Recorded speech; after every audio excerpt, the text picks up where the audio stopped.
continues while that class action is pending between these boards and AV. I just don't see that as happening. And then finally, I think what you're probably going to start seeing, which we've already seen, is significant actions to delay what these boards are trying to accomplish, which is to reduce club fees, the amount that people pay, as well as getting new amenities for the same cost. I think you're going to start seeing significant actions to delay that, and certainly appealing a decision that you claim you won could be one of those things that's in the nature of delay. So I want the board to keep that in mind. Originally, when this transaction came to the board, AV came to the board and said, we want to sell you the amenities at a cost not to exceed what people are paying now. That was the original proposal.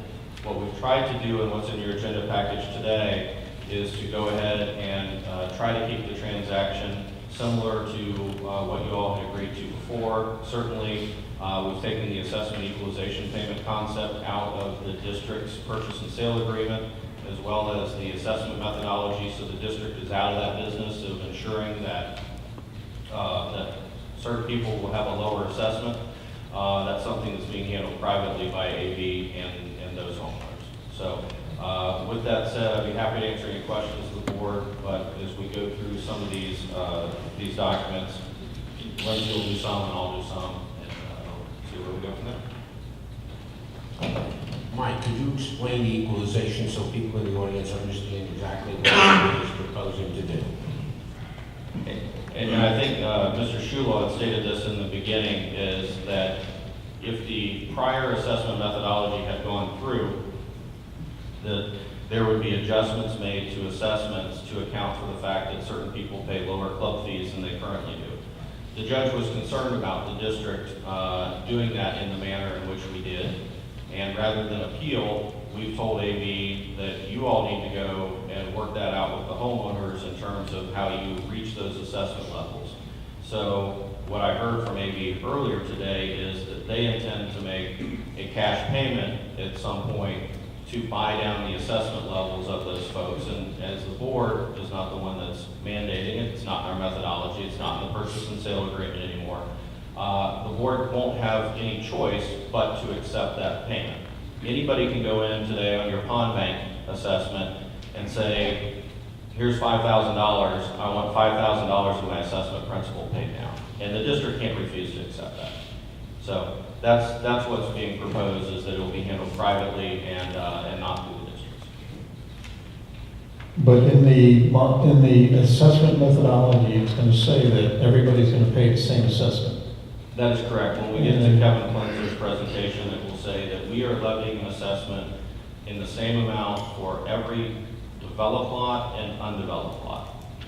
And there has, well, okay, and AV Homes is saying, okay, but we're going to separately deal with the homeowners that are currently paying a lower assessment, and we're going to buy down your difference, if you wish. That is what you heard from Mr. Shula Yeah. earlier today, and I believe that is, it's the concept that they're working on, and that I think you also heard from him that would be in place and locked in before December. But again, that's a private issue. We're taking that off the CDD in terms of dealing with that. It's a private issue. What's concerning to me is that the board is about to, well, it wants to approve an assessment methodology that says everybody pays the same. And now, if you look at that just by itself, that's not keeping our promise that people don't pay more than they have and they did before. They're two separate things. You got to bring them together somehow. You need to explain that one. We're not. We don't have to bring them together, but No. I don't see the assurance yet. No, and you're not going to have an assurance other than what Mr. Shulaw said. And he said that it'll be in place, which means, in my mind, a recorded document in place before you actually have an assessment hearing at your December meeting. And he can certainly correct me if I've misstated anything, but that is the intent. Nothing you're doing today is binding you on the assessments. All it's doing is setting the maximum levels for declaring assessments, and in December is when you actually put those maximum assessment levels in place. Nothing you're doing today is tying your hands to the assessments other than setting maximums. I'd echo that and add, before you would consider doing anything in December, there would be a recorded beneficial covenant for each affected resident that's irrevocable by us and is only conditioned on the transaction closing, as I mentioned earlier. And we will take steps to make sure that's communicated to the affected residents as well. So, we ask that you consider that enforceable right that we're granting to them in connection with the assessment methodology and try to tie those together, at least in the mind of the residents. I So think, as I interpret it, it's a two-part process. One, the boards are involved in, and that is to approve the methodology in principle. The second component of that is AD homes and the private residents, individuals, to go and they can handle it as they wish between AD and the residents. Is that correct? Mostly the first part, absolutely correct. On the second part, I just want to clarify, it's an action that we'll take unilaterally. Yes, but we have nothing to do with it. We have no involvement. That's correct. Other than, I encourage you to I ensure. think we have to have nothing to do with it in order to agree with Judge McDonald's ruling. I think what we want to do is when we go back before the court, we want to have things as simple as we can have them, and this is along those lines. Michael, I just have one question for that. It gets confusing when people give the same assessment, right? But this procedure, if I'm understanding it correctly, the only way I think most of us will accept this is if it's an ironclad methodology that ensures residents that whatever funding agreement we put together, or whatever you call the terminology of that fund,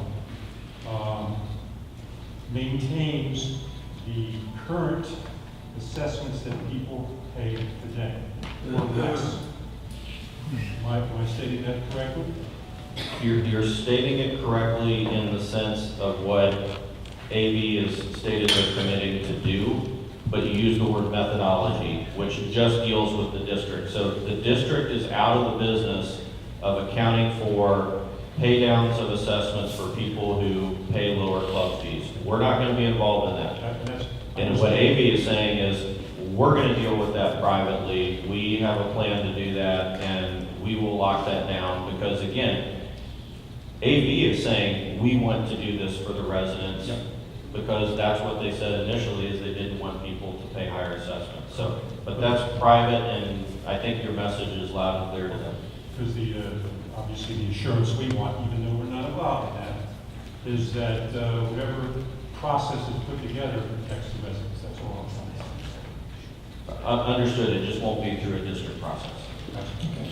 and I just have a word for AV Homes. You have a lot of work to do in getting this out to the residents, and you better do it right this time. Okay? Because last thing I want to hear is somebody coming to the board and say, you, the board, are increasing my rate. Okay. Anything else on this particular thing? Okay.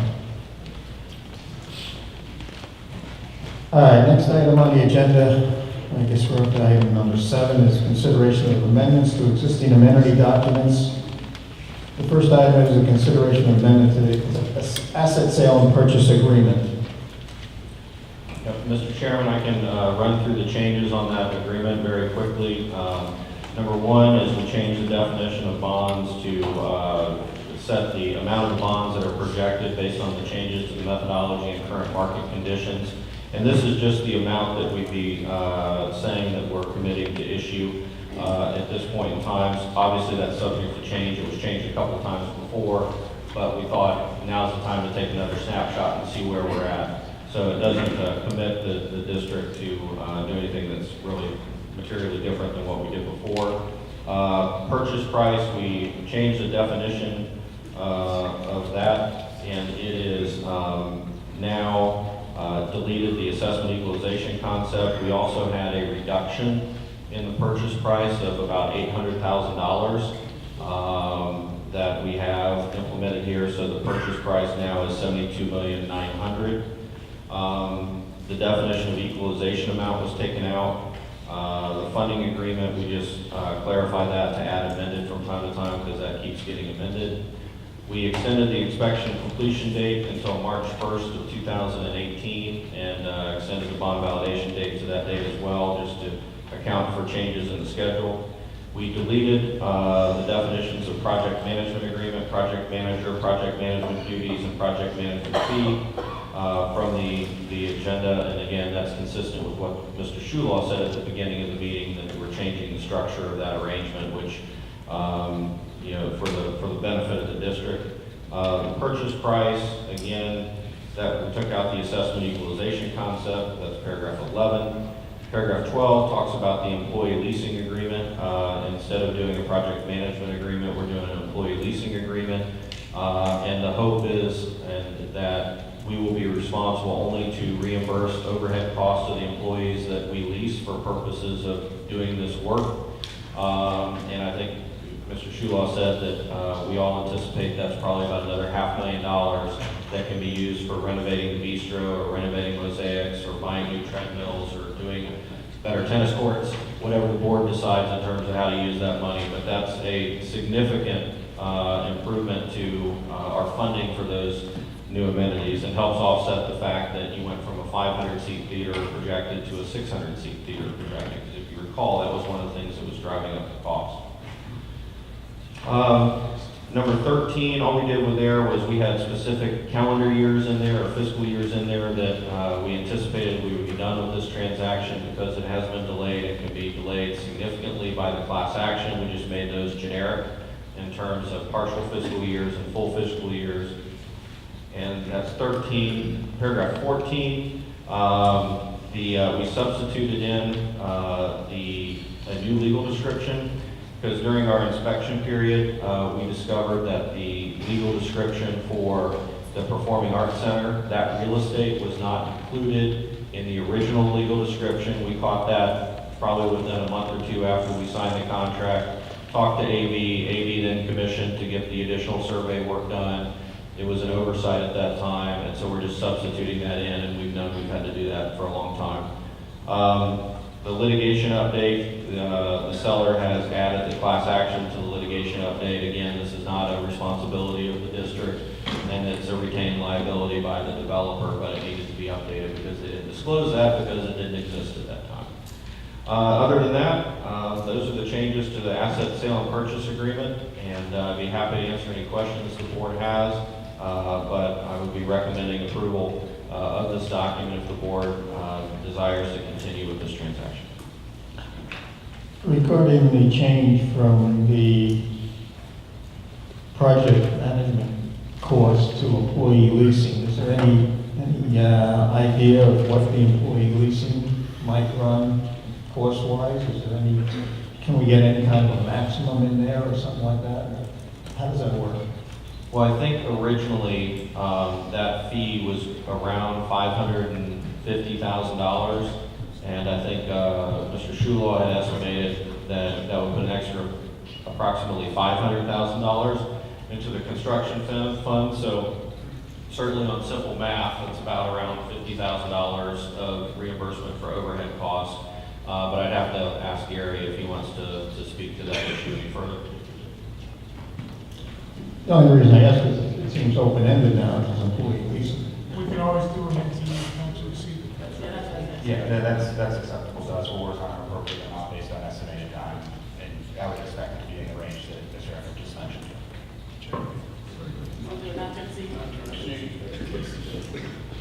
Why don't we do this? Why don't we, I mean, we're still gonna be in the inspection period. If we go ahead and include, if you approve it, include, not to exceed 50, does that work for you right now, Gary? And if you guys run your numbers and think that that's a real concern, then we'll bring it back to the board. That's fine. I would say, we probably also consider how many hours. No, I understand, but you haven't run those numbers yet. It's just been based on estimates, so we can get something approved. Yeah, we need a motion to approve the 8th Amendment to the Asset Sale and Purchase Agreement, and with the addition of the employee leasing not exceeding $50,000 total. So moved. Second, Tim Keller.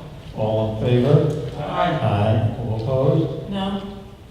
I do think that we are at a point where it came clearly that our evaluation did not include property appraisal, The evaluator said on the stand that the price that he suggested was an up-to price and not an actual value. And I think that we need to know a MAI, property appraised value of what the value of our amenities would be to a third-party investor, so we would then be able to negotiate a price from Strain, knowing what a third-party investor will pay, that we're not paying too much for these amenities.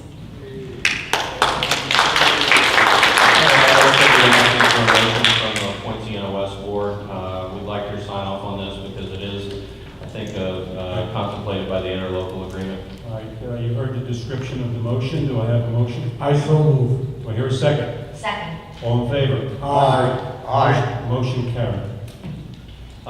The next item, Mr. Chairman, is the amended and restated interlocal agreement, and I would defer to Lindsay Whalen to go over those changes. I'd be happy to. As the board will remember, probably about a year ago, we provided a interlocal agreement between the two districts, which you approved and was recorded. It contemplated Point Siena West's collection payment of assessments collected for the amenity transaction and the remittance of that payment to Point Siena. It also covered Point Siena West residents' use of that. After the final judgment came out and after taking a look at the assessments, we also wanted to take a look at the interlocal agreement just to make sure that there weren't any cleanup provisions that needed to be made. So we included a red line copy in your agenda package. We only made a few, I would say, minor changes. One thing that we did was acknowledge that all of the amendments to the purchase and sale agreement that have been entered into to date are approved. We approved the form of the purchase and sale agreement and the interlocal agreement, so we thought it also made sense to have both boards formally approving the amendments as well. The second major change, I would say, which again is non-substantive, is in section 7.2 and 7.3. Like Mike was just indicating in the purchase and sale agreement, we had several references to specific fiscal years, which have come in almost gone. So what we did is we just cleaned those up to make them more general, so it doesn't matter which fiscal year the transaction closes in, the provisions will remain the same. We didn't make any changes to the manner of budgeting or the manner of assessment, it's just changing those fiscal year references to be more general.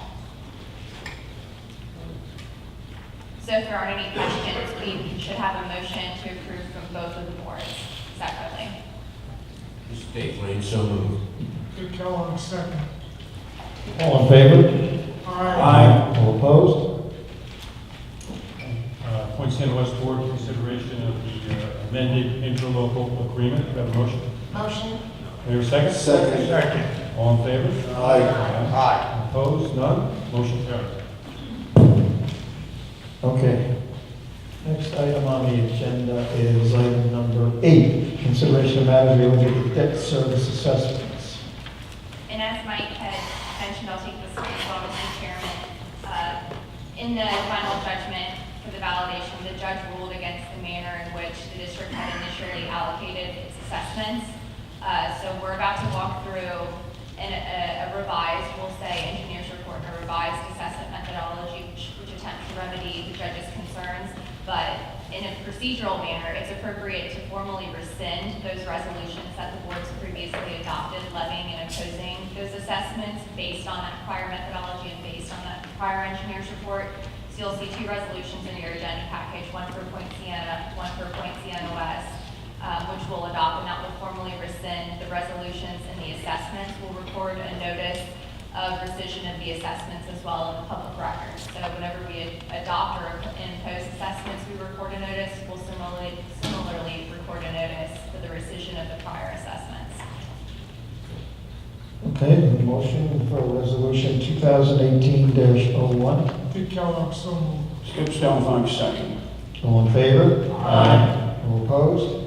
Motion carried.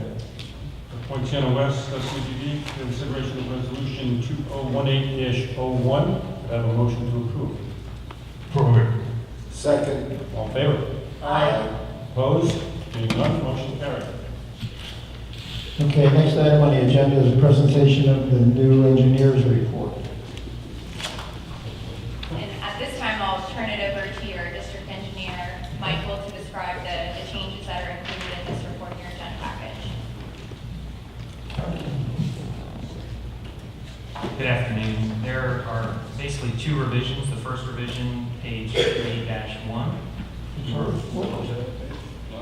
Page 3-1.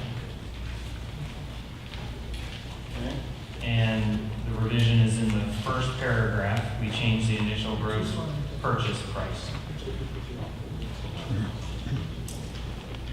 And that's to match the updated agreement. Why does that belong in an engineer's report? Because we have multiple pieces of the numbers and data across various parts of this inside the report as a reference. It could be removed since it's the only place for the purchase price. But Just to clarify, the point of an engineer's report is to determine the scope, the size of a project. So our project includes both the acquisition of amenities for that price, as reflected in the Eighth Amendment that you just adopted, and also the reconstruction and construction of new amenities, which you'll also see in the second chart. So we have to have an engineer's report which sets forth the cost of the project to then have the assessment methodology consultant allocate the benefit and allocate an appropriate assessment allocation based on the size of the project. Mike, I would just suggest in the future, like if we're doing any changes, do like the red line format that we can see what's being changed easily. we can do that. Thank you. A question on the new amenities. We just have removed the project management fee. I'm assuming that affects the 20% contingency in soft costs. Has that been adjusted for that change? It doesn't affect that number. That, obviously, the soft cost number was included as an aggregate number.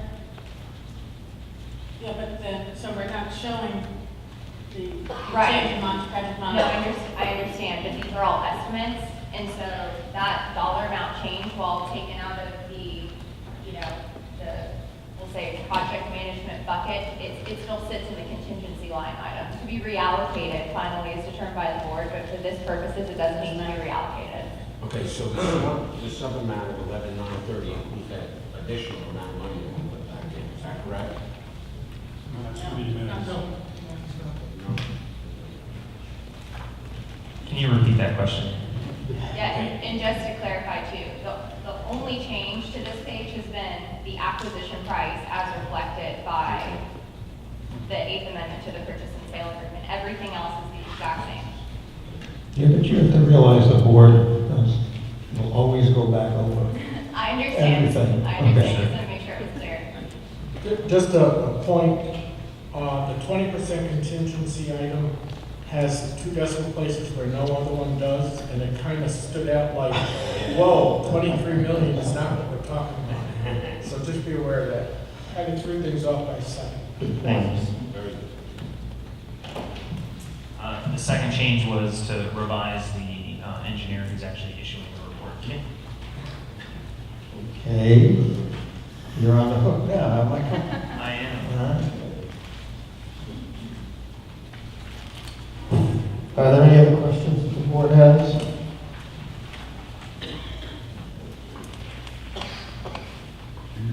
Will this be updated again by any chance with the,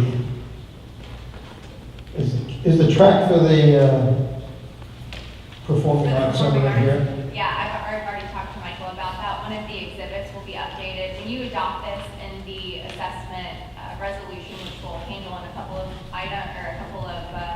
minutes, you're adopting it in preliminary form. You'll see this document as well as the assessment methodology at your December assessment hearing. There's one slight change to one of the exhibits that we need to make, and that will be incorporated in that final version. Of course, we'll highlight to the board and show the board the changes that we made. It was just an oversight. One of the properties was inadvertently not included in one of the surveys, and your chairman realized that. It was referenced throughout the report. It was just in one of the surveys. So we're going to get that item cleaned up. We've already been in touch with the AV, and they provided us with a survey that has it properly included. It's just an oversight. Okay, in addition, just the same comment that was made by Len. If you look in Appendix B, you have a chart there that reflects the same chart and the same mistake. With the decimal? Yeah.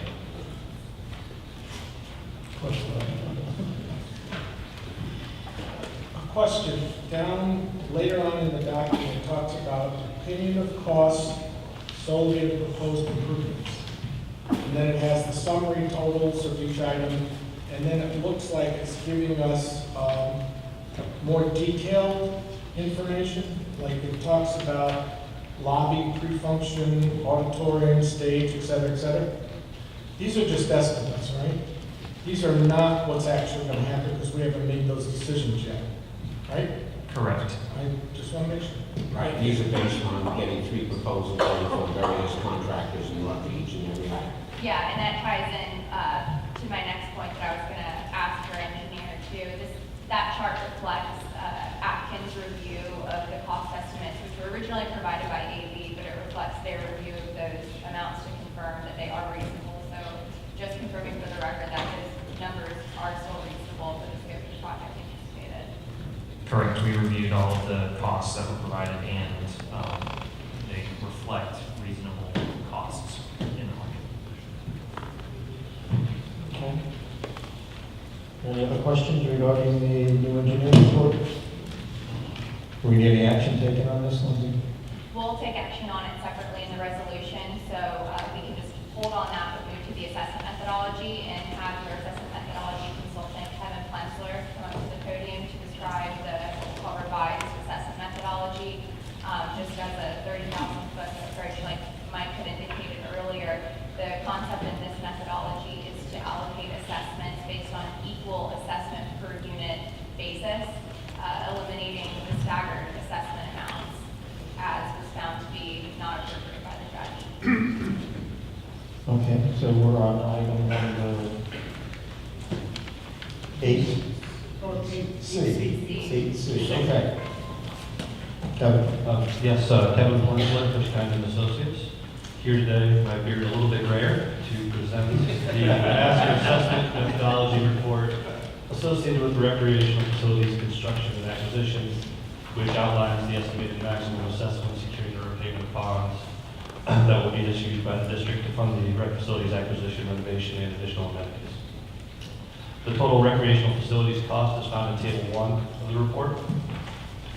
And Table 3 shows the total par amount of debt associated with the rec facilities acquisition, which totals $95,520,000.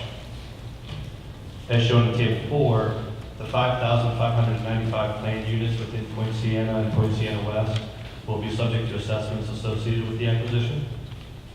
And Table 4 outlines the maximum bond par and annual assessments for the units planned for the districts. As shown, per unit assessments will not exceed $17,072 in principal and $1,018 annually in assessments. We have analyzed both the bond debt service assessments contained in the master assessment report on both an acreage and per unit basis, and find the assessments to be reasonable and equitably allocated. We also found that a special benefit is received by each of the district's property owners with the rec facilities acquisition. And that's about it. Thank you for your time. I'd be happy to answer your questions. Yeah, Table 4. We always talk about things in estimated annual assessments. I don't think, I pay my assessments monthly. Yes. And I'd just like to see the monthly number. I mean, I can divide by 12, yeah. I'm physically able to do that. What's the number? 78.9. Thank you. There you go. What was that? That's $78, That's the next annual assessment. net, but they, That's they a road say that the assessment. statute, maximum for the tax collector for early payment discount is 8% in this assessment, but it's actually 4% in this county. No, the total statutory maximum is 8% for the aggregate when you combine early payment discount, the tax collector, and the county property appraiser. That's the 8%. So is each line item subject to 4%? Is each line item subject to the 4% discount, or is the total tax subject to 4% discount? Which is currently being charged by? It's individually based on what an individual homeowner pays. Okay, 4%. But when the tax bill comes out, will they be shown the gross amount, or will they be shown the net amount? It'll show the gross, it'll show the 10. Right, so the tax bill will say 1,018.18. Correct. If it stays at this level, Correct. it's probably going to be less.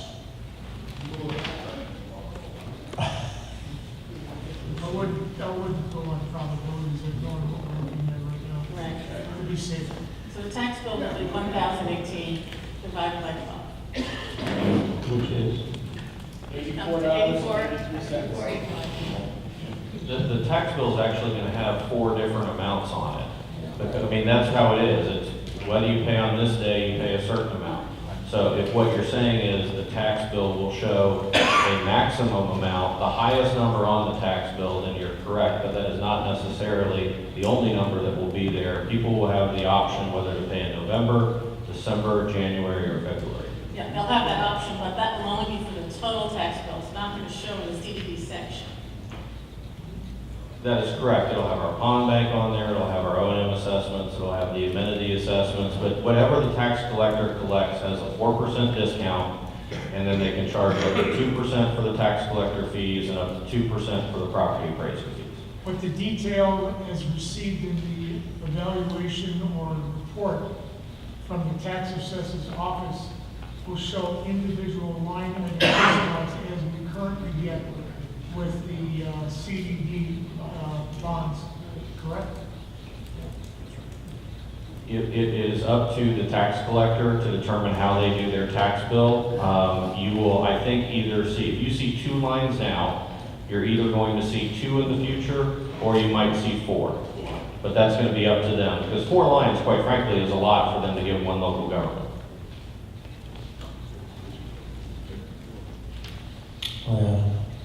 were you done, Ken?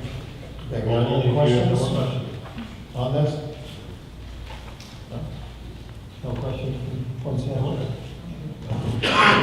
Okay. Thank you, Kevin.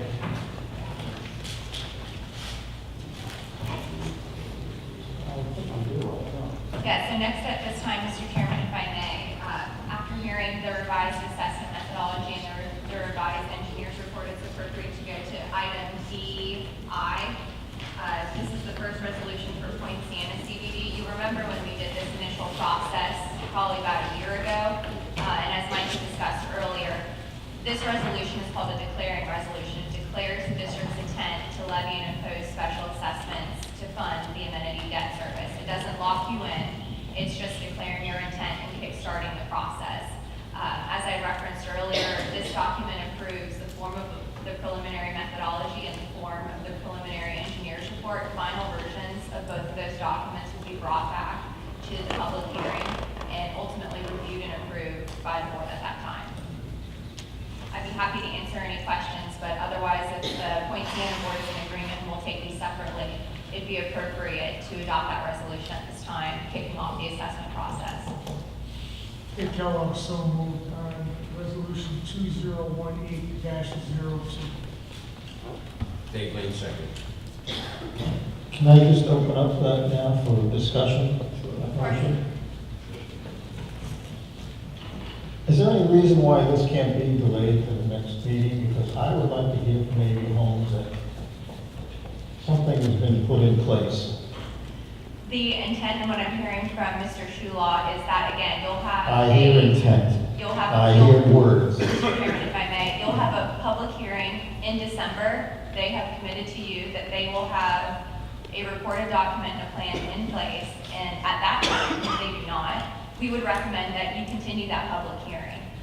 The reason that we're recommending moving forward today is because it takes a while. There's a mail notice, there's a published notice. We want to give ourselves adequate amount of time, keeping in mind that if AV Homes doesn't perform their end of their private transaction, to give the board's comfort that they're making that commitment to the homeowners, we can continue the public hearing until they do that. Yeah, but I'm concerned, when do you expect this mailing to take place? That's what I'm concerned about. I don't want mailing to go out before everything's put in place. There's a 30-day mail notice, so I haven't calculated off the top of my head when the exact date that the mail notice has to go out based on what our anticipated December 13th hearing date is, but I can calculate it back, it would be mid-November. And perhaps what we could do is we could get direction from the board to not mail the assessment letters until there was a recorded document to that effect. And Chairman, if I may, we intend to mail those to the affected residents, and we don't want that, but just sharing with you. Could you Go to the mic, to the mic, please, Mr. Shula? We expect to mail a notice to the affected residents at or around the time, before, I think would be your preference, regarding the instrument will be recorded, so that they would have that at the same time they receive the assessment methodology notice. Now, personally, I'd like to see it in order. Okay? This way people can digest your letter before they get an assessment letter. That's my personal opinion. I don't know how the rest of the board feels. One of the things that may be problematic is if you don't adopt these resolutions here to kick off the process, there really isn't anything for a private party to reference in terms of whatever they're going to be recording. So that was kind of one of the reasons why we were suggesting you do this today, because whatever gets recorded is going to have to reference whatever the district is doing. And if the district isn't doing anything, I'm not sure how anything's going to be recorded. Does that make sense, Mr. Chairman? So again, you're not locking yourselves into anything, but you're kind of allowing that process to proceed. Otherwise, I don't know what gets recorded if the district's never adopted a methodology. So this is basically intent to. Correct. Okay. Any further discussion? No? Okay, there's a motion on the floor. And a second. And we have a vote. All in favor? Aye. All opposed? No. No. Okay, so that's 3-4, 2 against. Who's the other? Oh, so that motion is carried. Okay, for the Poinciana West Board, Mr. Chairman, if we actually are going to do both Poinciana resolutions in order, then we can switch to Poinciana West, Okay. if that's okay? Sorry. No, you're fine. The next, I just want to keep it in order for the agenda for people in the audience so that they're following along. The next, Just a minute, Chairman. What was the vote at the last one? 3-2. 3-2. Okay. Thank you. the next resolution in your agenda package is 2018-03. This is for Poinciana. This is the second step in our, again, intent to levy and impose